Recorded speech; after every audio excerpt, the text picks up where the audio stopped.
ಮಂಗಳೂರಿನಲ್ಲಿ ಖಾಸಗಿ ಬಸ್ಸುಗಳು ಜನರನ್ನ ಹತ್ತಿಸಿಕೊಳ್ಳುವ ಭರದಲ್ಲಿ ಎಲ್ಲೆಂದರಲ್ಲಿ ನಿಲುಗಡೆ ಕೊಡುವುದು ಮತ್ತು ಅತ್ಯಂತ ವೇಗದಿಂದ ಧಾವಿಸೋದು ಸಾಮಾನ್ಯ. ಸಿಗ್ನಲ್ಗಳಲ್ಲಿ ಎಡಭಾಗದ ತಿರುವು ಸಂಚಾರಕ್ಕೆ ಮುಕ್ತವಾಗಿದ್ರೂ ಅಲ್ಲಿ ಬಸ್ಸುಗಳನ್ನು ತಂದು ನಿಲ್ಲಿಸಿ ಎಡಭಾಗದಲ್ಲಿ ಚಲಿಸುವವರಿಗೆ ತೊಂದರೆ ಕೊಡುವುದು ಇಲ್ಲಿಯ ಖಾಸಗಿ ಬಸ್ಸು ಚಾಲಕರ ಹುಟ್ಟುಗುಣ.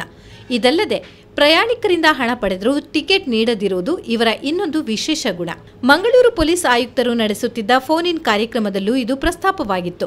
ಆದರೆ ಖಾಸಗಿ ಬಸ್ಸುಗಳ ಸಿಬ್ಬಂದಿ ಇದಾವುದನ್ನು ಪಾಲಿಸಬೇಕಾಗಿಲ್ಲ ಎನ್ನುವ ಮನೋಭಾವವನ್ನು ರೂಢಿಸಿಕೊಂಡಿದ್ದಾರೆ.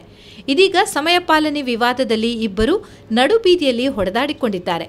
ಈ ಘಟನೆ ನಡೆದಿರುವುದು ಮಂಗಳೂರಿನ ಬೆಂದೂರ್ವೆಲ್ನಲ್ಲಿರುವ ಆಗ್ನೆಸ್ ಕಾಲೇಜಿನ ಎದುರಿನ ರಸ್ತೆಯಲ್ಲಿ. ರಸ್ತೆ ಮಧ್ಯದಲ್ಲೇ ಬಸ್ ನಿಲ್ಲಿಸಿರುವ ಚಾಲಕರು ಪರಸ್ಪರ ಬೈದಾಡಿಕೊಂಡು ಹೊಡೆದಾಡಿದ್ದಾರೆ. ಈ ವೇಳೆ ಟ್ರಾಫಿಕ್ ಜಾಮ್ ಆಗಿದೆ. ಚಾಲಕರು ಹೊಡೆದಾಡಿಕೊಳ್ಳುತ್ತಿದ್ದರೆ ಬಸ್ ನಿರ್ವಾಹಕರು ನಿಂತು ನೋಡುತ್ತಿದ್ದರು. ಇತರ ವಾಹನಗಳ ಚಾಲಕರು ಮಧ್ಯಪ್ರವೇಶಿಸಿ ಜಗಳ ಬಿಡಿಸಿದ್ದಾರೆ.